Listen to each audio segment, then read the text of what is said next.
everyone, the video for today is going to be the story about how I had a near-death experience. I had a blood clot in my lung, and that's pretty much the whole sum of the story, but this is the full story right here. So whoever doesn't know, a blood clot in the lung is called a pulmonary embolism. They occur when a blood clot gets wedged into an artery in your lungs. They usually start in your leg, and then they break apart and go to your lungs, and then from the lungs they go to your heart, which I'm pretty sure is either a stroke or a heart attack. And if it goes to your heart, it's fatal in most cases. The symptoms that I had was pain in my lung, which I didn't know was my lung. I just thought it was my side. I had pain, chest pain, up here. It would shoot from up here or to up here, and I had that pain every time I would breathe. So if I breathed right now, I would feel pain, and then I would breathe out, and then I would feel that pain every time I would breathe in, which causes shortness of breath, because it's not like when you're in labor, breathing through did not help the pain. It made it feel worse. Having a baby puts you at a high risk, and I had a baby 4 weeks before I had gotten the blood clot. 274 people die of blood clots every single day. 100,000 to 300,000 people die every year from blood clots, which is greater than the total number of people who lose their lives to AIDS, breast cancer, and motor vehicle crashes combined. On average, one person dies every 6 minutes from a blood clot. So that was just a bunch of the facts about blood clots, just for those people who don't know, because a lot of people don't know. People who are also at risk are people who are overweight, or even skinny people who don't exercise or sit in bed a lot, because standing up and walking gets your blood flowing, which is good, and which keeps clots from forming. And that is one really good reason to get moving every day and keep moving throughout the day, and to not sit still for more than an hour and a half to 2 hours at a time. This all started when I was about to go to bed one night. I would say it was around 10 o'clock. I felt pain all of a sudden. I was seriously just about to get into bed, and I felt a pain in my side, and it was a sharp pain. It was really bad, and I noticed that it happened every time I would breathe in, and just every time I would breathe, which is really often. We breathe a lot, so just imagine how that would be. So I started crying, and my mom told me to lay down. I had to get down slowly because it just hurt so bad. I tried to lay down, and she got me a heat pack, which I don't see how it helped, but it did. And I fell asleep for a little bit. I woke up in the morning, and it still hurt, so my mom called the chiropractor to see if he could see what it was.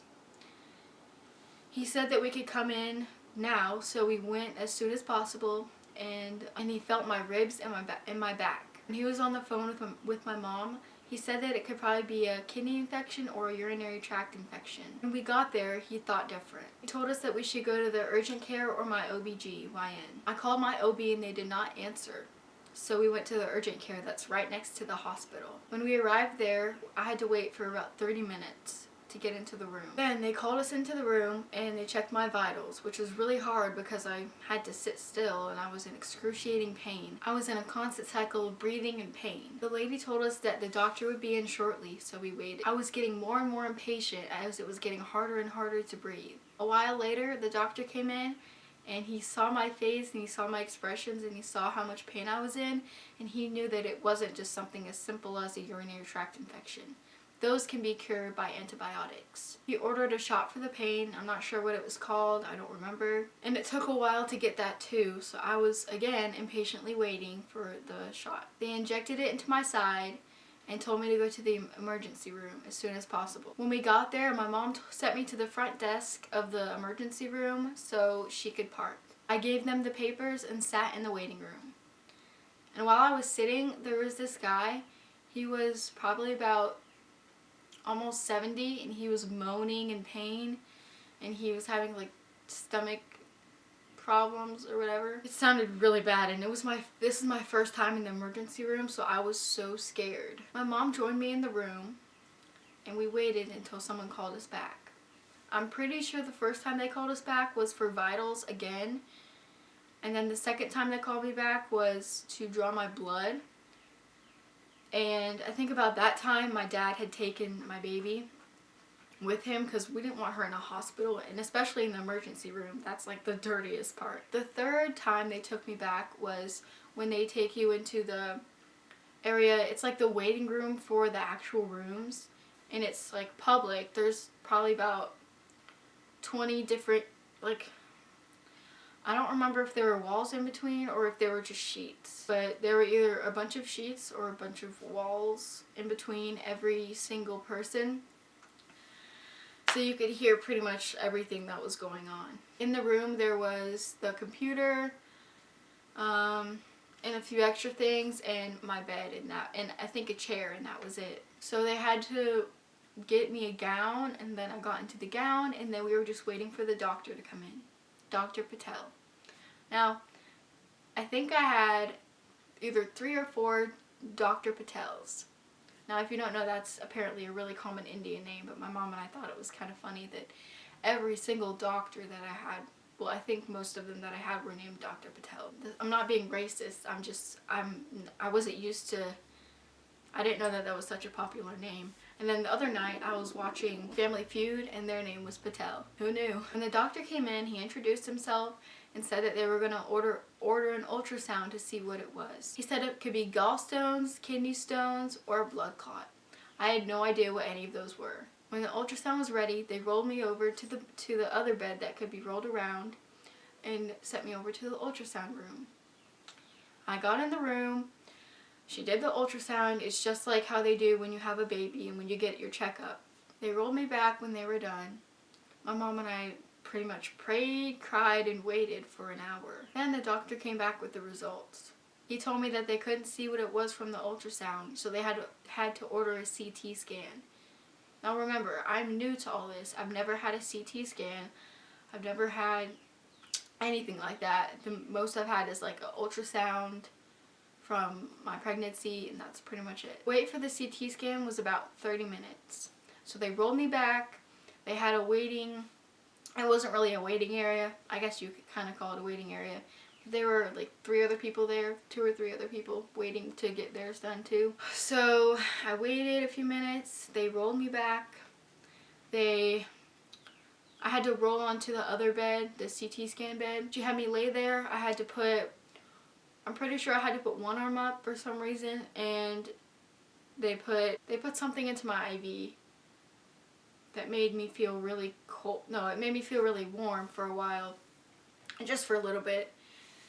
And then she gave me instructions on what to do, when to put my arm up, when to put it down, and they did the scan. They rolled me back to the room. The doctor came back an hour later with my results. Dr. Patel told me that I had a pulmonary embolism. This was probably the scariest moment of my entire life, because it wasn't like gallstones or kidney stones that you can like cure them with something, you know, not as bad. They're not as bad. And of course, I had to look up stuff about blood clots and what the death rates were, which scared me even more. I probably shouldn't have done it. He did tell me that they go away after a few months if the person lives. Well, he didn't tell me if the person lives, but I mean, if the person lives, then it'll go away. And then he explained to me that he was trying to get me into a private room. And then he explained to me the different kinds of medicine that they have. Certain ones aren't safe for breastfeeding. And I had to take, if I was going to breastfeed, I had to take warfarin. That's also one other reason why I stopped breastfeeding, because when I was in the hospital, I was in there for 6 or 7 days. And it took a long time for the pump to get there, and by the time I got the pump, it was like 24 hours later, and my milk supply was already going down, and I was only pumping like 1 ounce per breast. And the doctors were already coming in every like few hours to check me. I finally got into a room a long time after that.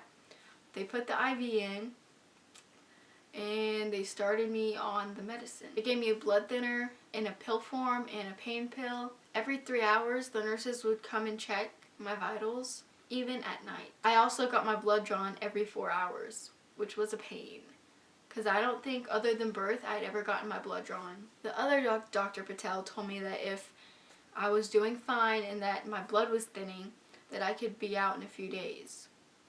That didn't happen, and I ended up being in there for 7 days, which feels like a long time when you're in the hospital. The whole time I was in the hospital, I had trouble sleeping because I was afraid I wasn't going to be able to wake up another day to see my daughter. I only saw her 2 times out of the whole week, and I even missed her 1-month birthday. It might not seem like a lot for you guys, but that is it's kind of like a milestone. Like 1 month old. After I got out of the hospital, I had to take my blood thinner every day and get my blood taken every single week at the hospital. Now this hospital is not close. It's far, especially with traffic. I still have trouble sleeping, and for those of you who don't know, I had my daughter sleep with me in my bed for a few months after I had the blood clot. And that's just because I was just scared that I wasn't going to be able to see a day or to have another day in this world. And I just thought that if I don't, then I might as well just spend my last few minutes with her. I know that's not really realistic, but you never know. I didn't know I was gonna have a blood clot. I didn't know what a blood clot was. I was really safe. I put pillows all around the bed so she couldn't fall out, and nothing ever happened that would be dangerous. She never hurt herself or anything. But now I moved her into the pack and play next to my bed, which is a lot safer, I think. Even though I just like having her next to me. I still want to have her in my room, and I still want her in my bed, but I'm just gonna continue putting her in the pack and play from now on. It shows you that you never know what can happen. Never take advantage of your family or the time you have with them. Get off your electronics and just spend time with your family and love them. Thank you guys so much for watching, and I'll see you in my next video. Bye.